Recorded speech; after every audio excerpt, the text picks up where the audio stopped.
Islamabad high court ने तहरीक इंसाफ के MNAs के इस्तीफों पर डिप्टी स्पीकर का नोटिफिकेशन गैर आईनी करार दे दिया। अदालत ने मरहलावार इस्तीफों की मंजूरी के खिलाफ PTI की दरखास्त मुस्तरद करते हुए खारिज कर दी।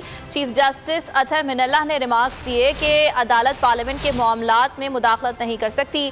अदालत कभी भी स्पीकर को हिदायत जारी नहीं करेगी। डिप्टी स्पीकर ने इस्तीफे मंजूर करते वक्त उसूल पर अमल नहीं किया। स्पीकर के इस इत्मीनान को अदालत में चैलेंज नहीं किया जा सकता। PTI के इस्तीफों पर डिप्टी स्पीकर का नोटिफिकेशन गैर आईनी करार।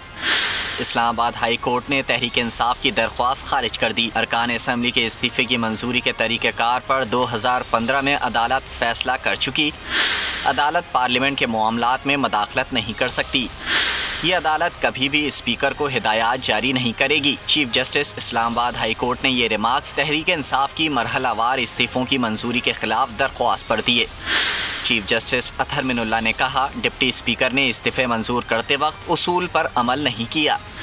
डिप्टी स्पीकर एक एक रुकन को बुलाते, अलग बिठाकर पूछते। तहरीक इंसाफ के वकील फैसल चौधरी ने मौक़िफ़ इख्तियार किया। अगर मंजूर करने हैं तो 123 इस्तीफे इकट्ठे मंजूर करें।